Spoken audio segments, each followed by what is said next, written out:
from Vietnam, grew up in New Orleans, then moved to Tennessee in '95. What was the first time you ever worked out? Probably playing basketball in high school. I was scrawny, ate a little bit more muscle. That was the first time you lifted. What'd you think of it? Fell in love with it. You fell in love with it instantly there? Yeah. I really started because I was overweight and diabetes runs in my family. So I knew I had to get in better shape to keep diabetes away from me. That's really the reason why I really started. What keeps you motivated in your fitness journey now?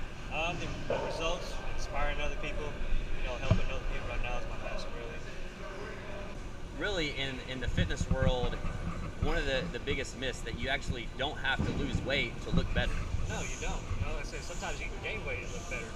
Like I said, as you're starting your journey, your body can start building muscle as you're moving fast. That's why the scale doesn't change as much. So, I mean, a guy like you right now, clearly the best in shape guy in here right now. But if you was to actually go to a normal doctor and get on a scale, odds are he could tell you, based on your height, that you're actually obese according to medical charts. I mean, obviously that's not even true right. by any means. Yeah, You're the best looking guy in here. Like I say, if you step on a scale, it's not going to measure body fat or anything like that, or muscle mass. That's why they think that. I think for women, they're always worried about the scale. For most of my clients, I'll tell them not to use the scale. We'll go progress by pictures. And as you compare pictures from when you first started, you're going to see a huge difference. Maybe the scale hasn't changed much, but you could also be gaining muscle as you're losing fat. So that's another reason why the scale doesn't change as much as you want it to. But if you compare pictures, that's where you'll see the real results.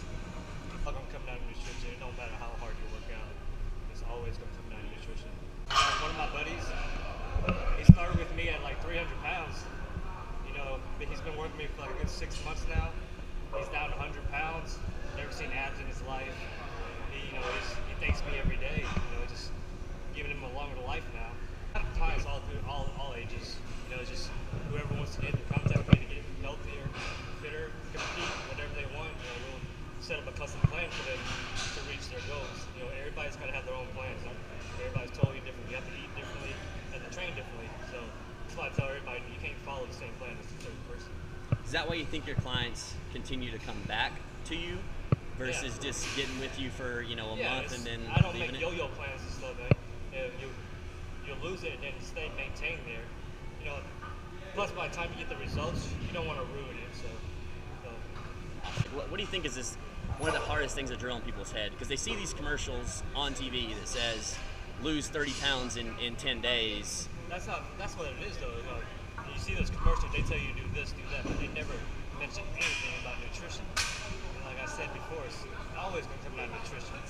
Anybody can work out hard. If you don't eat right, it's also hard to work out. So, what's with the beard? I just been lazy. I'm not even gonna lie. You took No Shave November pretty serious, far, and it's been a good 3 months. I figured no other Asian has a beard, so I'm gonna do it. What's the plans with it? Are we growing it out? I'm probably gonna grow it out until I start cutting it in February. So I got another good month and a half. So growing it out until February. So once I cut down, it's gonna be a total body transformation. What do you think about supplements? When commercials tell you to take certain supplements to lose weight, what people don't realize is people really start a diet as they're taking the supplement. They're really getting the results from the diet alone. You take the supplement out, you're still gonna get the same results. It's just this commercial puts it in your head. You need this supplement while you're dieting. And protein for women's, I think that for women they should also eat like a gram per pound for body weight. But women don't have the testosterone to gain muscle like guys do, unless they're on some kind of steroids. And they won't get bulky. They'll get toner and lean. Let's say you're in bulking season right now, which is still looking better than 99% of the people in this gym. What is your current diet? Are you about calories? Are you about your intake? How many times a day do you eat? Intake, right now, I'm on about 7 meals a day. I eat about every 2.5 hours. Especially when you're trying to bulk, you want to be in a calorie surplus. If you're gaining a little weight, just keep it the same. If you're not gaining conveniently, come up with the carbs, a little fat a little bit. Protein can stay constant. You know, you're going to get your gain from carbs and fats. You know, you have a lot of people who are working all the time, or they have desk jobs where they're, you know, sitting in a chair for 8 to 10 hours a day, and they say, well, I don't have time to eat healthy or all that. Like, what's your opinion on the people who just say they don't have enough time to meal prep and all that? I just call them lazy. Straight up. I mean, I used to work 2 jobs. You know, even went to school full time. I was still waking up early, prep my meals. As soon as I got out of work, got my workout in. You know, workout's only like 5% of your day. You know, eating wise, you can eat your meals cold if it needs to warm. Gas stations have microwaves if you're on the road all the time, so I stop at gas stations eating my food all the time. I had a lot of people telling me I should compete, so I was like, you know what? Like I said, it as a goal, it was challenging me more to keep me even more motivated to stick to whatever I needed to.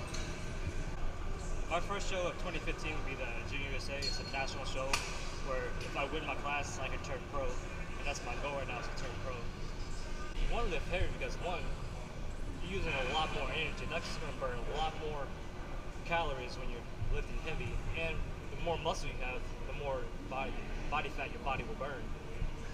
So, in other words, with building muscle, that's something where you can, you know, if you're sitting on a couch eating McDonald's all day and somebody else is sitting next to you eating the same amount, but if they're just your average person who doesn't, you know, let's say they come do cardio, they don't have the muscle. Yeah, the more muscle you have, you're going to burn twice as much calories as a person that don't lift as heavy as they do, or just do cardio. You're going to burn that much more sitting down. So turn that hat around. What's on that hat? Show us that hat. Team Tran. So that hat, let me zoom in on that right there. All right. So Team Tran. So what's Team Tran? In the competitive level, there's always a lot of teams. You know, coaches have their own teams and everything. You know, since I started coaching a lot more athletes this year, I thought I could just make my own team around here. There hasn't been, you know, that many teams around town, so I figured I'd be one of the first around here. So what makes the difference between, you know, Team Tran and, let's just say, you know, your average client? Are they still a part of Team Tran, or is this kind of like separate from your clients? Kind of like explain that to somebody if I have no idea what exactly that is. If I'm coaching you, you're a part of Team Tran. We want to keep each other motivated. You know, everybody contacts each other all the time. If they have questions, if they want to work out together, so keep each other motivated. Do you guys have? I mean, you have a what's your Instagram? What if somebody wanted to go and follow your journey?